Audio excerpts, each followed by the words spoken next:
र आजको ब्लग चाहिँ वासिङटन डिसीको छ र आज चाहिँ हामी परिवार चाहिँ यहाँ चेरी फुलेको ठाउँमा आएको थियो। वासिङटन डिसीमा आएका छौँ। यति रमाइलो छ, तपाईँहरू पनि आउनुहोस्, इन्जोय गर्नुहोस्।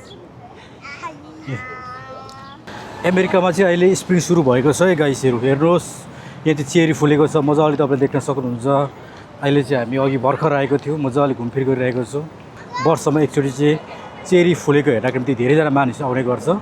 यहाँ तपाईँले देख्न सक्नुहुन्छ, अब चाहिँ चेरी सबै झरेको तपाईँले देख्न सक्नुहुन्छ।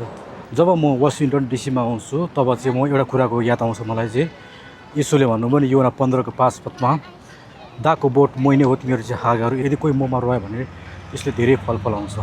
जब हामी यससँग कनेक्ट हुन्छौँ नि तब चाहिँ हामी धेरै फल फलाउँछौँ। आज हेर्नुहोस् त वासिङटन डिसीमा किन मान्छेहरू आउँछ भन्दाखेरि नि यो चेरी फुलेको छ। यदि तपाईँहरू म इस्युमा रहन्छु भने तब चाहिँ नि हामी धेरै फल फलाउने मण्डली बन्छौँ। म वासिङटन डिसीमा छु, तर मान्छेको भिडहरू कम भइरहेको छैन। हेर्नुहोस् हामीले पनि पार्किङ नपाएर चाहिँ हामीले धेरै सङ्घर्ष गऱ्यौँ, वेटिङमा बस्यो तर पनि हामीले पार्किङ पाउन सफल भयौँ। चेरी फुलेको छ, अहिले चाहिँ सिजन भएको छ।